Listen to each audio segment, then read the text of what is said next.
Hello दोस्तों, नमस्कार। आज की वीडियो में आपका स्वागत है। आज जो वीडियो है वो टीजीटी पीजीटी फिजिकल एजुकेशन से संबंधित है। जो भी मेरे भाई बहन टीजीटी पीजीटी फिजिकल की तैयारी कर रहे हैं, जैसे आज हरियाणा टेट टीजीटी या फिर एमपी टीजीटी या UP TGT PGT physical education यानी शारीरिक शिक्षा से आप कोई भी तैयारी कर रहे हैं तो मेरे चैनल से जुड़ सकते हैं। चैनल को सब्सक्राइब कर लें, बेल आइकन की घंटी दबा दें ताकि आने वाली वीडियो पिछली सारी वीडियो आपको मिल सकें। देखिए, आज का पहला क्वेश्चन है, शरीर रचना की प्रारंभिक जीवित एकक इकाई होती है। शरीर रचना की प्रारंभिक जीवित इकाई किसे कहते हैं? कोशिका को कहते हैं, ऊतक को कहते हैं, कार्टिलेज को कहते हैं या मांसपेशी को कहते हैं? तो ये कहते हैं कोशिका के लिए। शरीर रचना की सबसे छोटी जीवित इकाई है वो है आपकी कोशिका। ठीक है। अगला क्वेश्चन देखिए, अगला क्वेश्चन है आपका, समान कोशिकाएं मिलकर शरीर रचना के किस उत्तरदायी तत्व का निर्माण करती हैं? समान कोशिकाएं मिलकर शरीर रचना के किस उत्तरदायी तत्व का निर्माण करती हैं? जीव द्रव का, ऊतक का, त्वचा का या मांसपेशी का? तो ये समान कोशिकाएं मिलकर के किसका एक ऊतक बनता है, यानी सबसे छोटी इकाई है कोशिकाएं, और कोशिकाएं मिलकर के किसका निर्माण करती हैं? ऊतक का। अगला क्वेश्चन है, ऊतक मुख्यतः कितने प्रकार के होते हैं? 2 प्रकार, 4 प्रकार, 5 या 6 प्रकार के? तो ऊतक कितने प्रकार के होते हैं? ऊतक होते हैं 5 प्रकार के। 5 प्रकार के हमारे शरीर में ऊतक पाए जाते हैं। अगला क्वेश्चन है, अस्थियों का निर्माण होता है कार्टिलेजों से, खनिज लवणों से, कार्बनिक पदार्थों से, इन सभी के योग से। तो हमारे शरीर में जो अस्थियों का निर्माण है वो आपका होता है कार्टिलेजों से भी होता है, खनिज लवणों से भी होता है और कार्बनिक पदार्थों से भी होता है, यानी इन सभी से होता है। अगर ये आ जाता है क्वेश्चन कि बच्चे के गर्भ में बच्चे में जो बोन होता है यानी हड्डियां हैं वो किससे बनती हैं, अस्थियां किससे बनती हैं? तो कार्टिलेजों से बनती हैं। अगर गर्भ के अंदर जो बच्चे के बनती हैं उसमें कार्टिलेजों का आपका क्वेश्चन बनेगा कि शिशु के अंदर जो हड्डियां बनती है वो किससे बनती हैं? तो वो कार्टिलेजों से बनती हैं। ठीक है।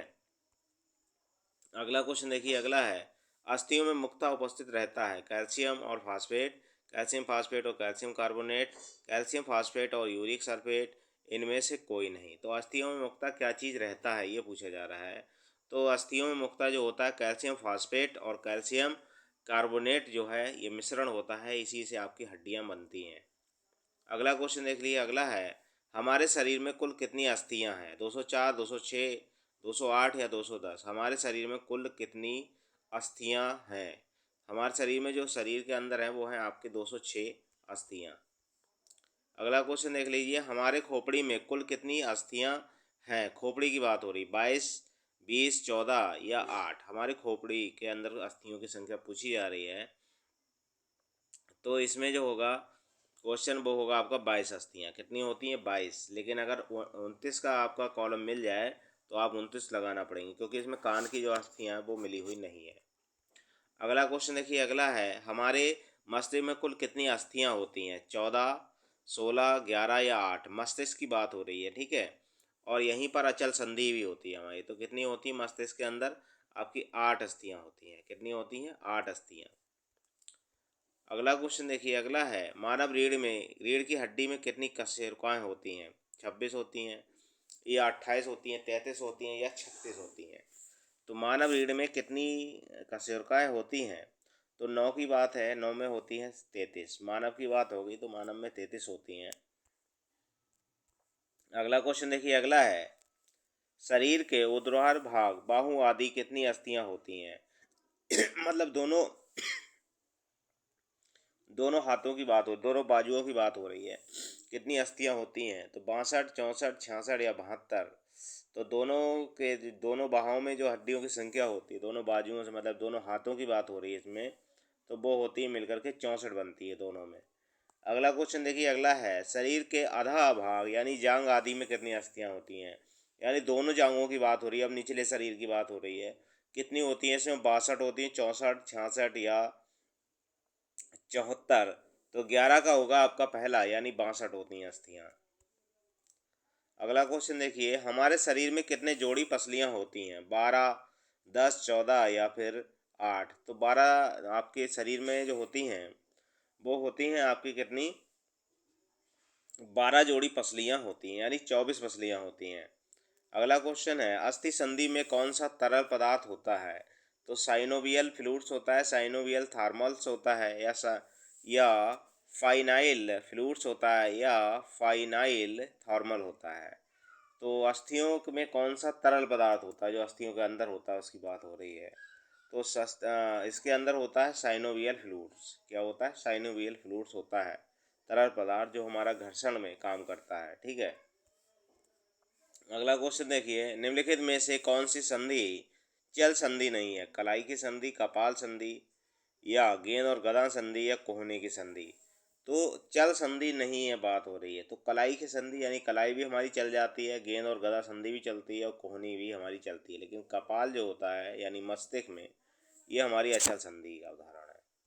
अगला क्वेश्चन देखिए, गेंद और गदा संधि शरीर के किस भाग में या अंग में पाई जाती है? घुटनों में, कंधे और कूल्हे में, जांग में, या रीढ़ की हड्डी में।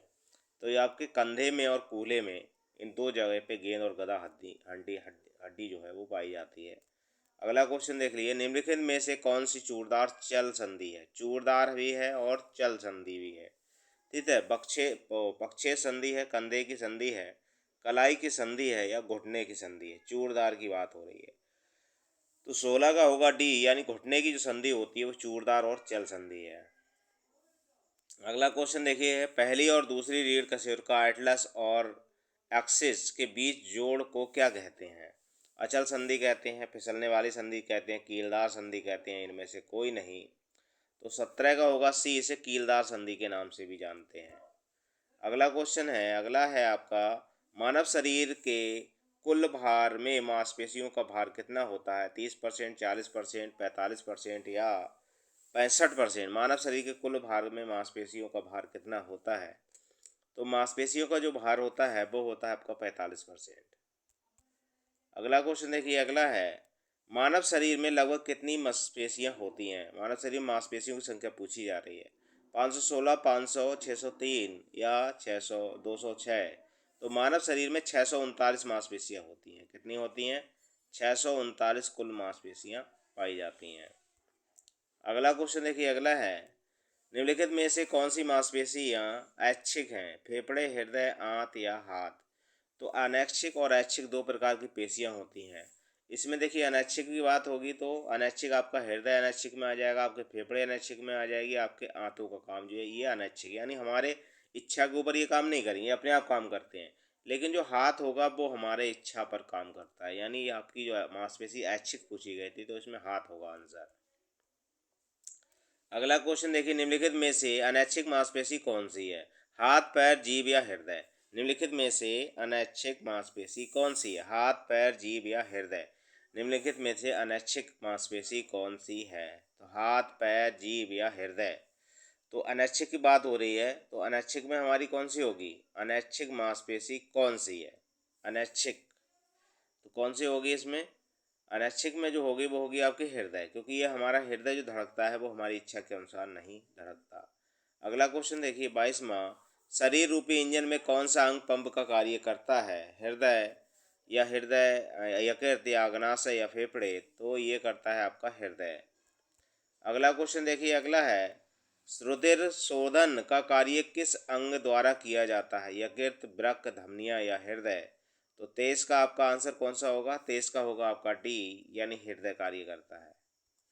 अगला क्वेश्चन देखिए, अगला है, शुद्ध रुधिर को हृदय तक पहुंचाने वाली नलिकाएं कहलाती हैं। शुद्ध रुधिर को हृदय तक पहुंचाने वाली नलिकाएं कौन सी होती हैं? धमनी होती हैं, सिराएं होती हैं, या नलिकाएं होती हैं, या नसें होती हैं। अशुद्ध रुधिर को जो लेकर के जाती हैं हृदय तक उन्हें हम कह सकते हैं सिराएं कहते हैं उन्हें। 24 का जो आंसर होगा वो आपका बी होगा।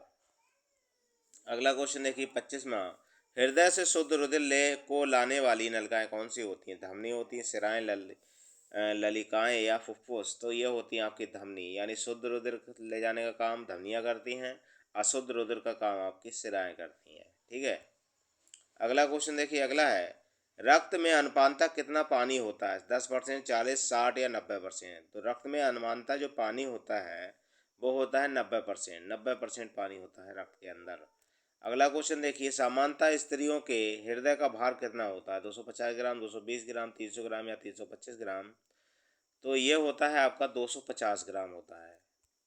अगला क्वेश्चन देखिए, अगला है, सामान्यतः पुरुषों के हृदय का भार कितना होता है? 220 ग्राम, 275 ग्राम, 300 ग्राम, या 325 ग्राम। सामान्यतः पुरुषों के हृदय का भार कितना होता है? तो 28 का होगा कौन सा?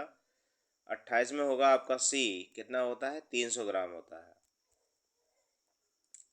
अगला क्वेश्चन देखिए, मानव शरीर के गृहीत 75% ऑक्सीजन का उपयोग कौन सा अंग करता है? मानव शरीर द्वारा गृहीत 75% ऑक्सीजन का कार्य कौन सा अंग करता है?